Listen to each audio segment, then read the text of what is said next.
ফেলে দেওয়া জিনিস দিয়ে যে এত সুন্দর সুস্বাদু একটা জুস বানানো যায়, আপনারা কি জানতেন? আসসালামু আলাইকুম এভরিওয়ান, কেমন আছেন সবাই? আজকে আপনাদেরকে দেখাবো ফেলে দেওয়া জিনিস দিয়ে কি সুন্দর মজাদার একটা জুস হয়ে গেল এবং খুবই পুষ্টিকর। তো চলুন জিনিসটা কি দেখে নেওয়া যাক। হ্যাঁ, এটা কি অবাক হলেন তো? এই আনারসের খোসা দিয়েই আমি কিন্তু এই জুসটা বানিয়েছি।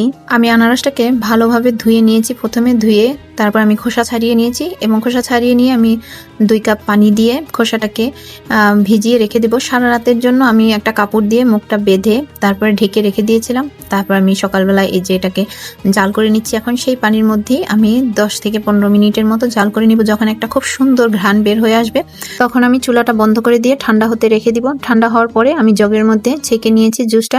এবার আপনারা আপনাদের পছন্দ মতো লেবুর রস বা চিনি মিশিয়ে সার্ভ করতে পারেন। আমি যেহেতু চিনি পছন্দ করি না, তাই আমি চিনি ব্যবহার করিনি, সামান্য লেবুর রস দিয়ে আমি সার্ভ করেছি এবং এটা খেতে এতটাই দারুণ হয়েছে। তবে এরপর থেকে আপনারা যদি আনারস আনেন অবশ্যই খোসাগুলোকে ফেলবেন না। এরকম একটা মজাদার জুস বানিয়ে খেয়ে ট্রাই করে দেখবেন। ভালো থাকবেন সবাই, আল্লাহ হাফেজ।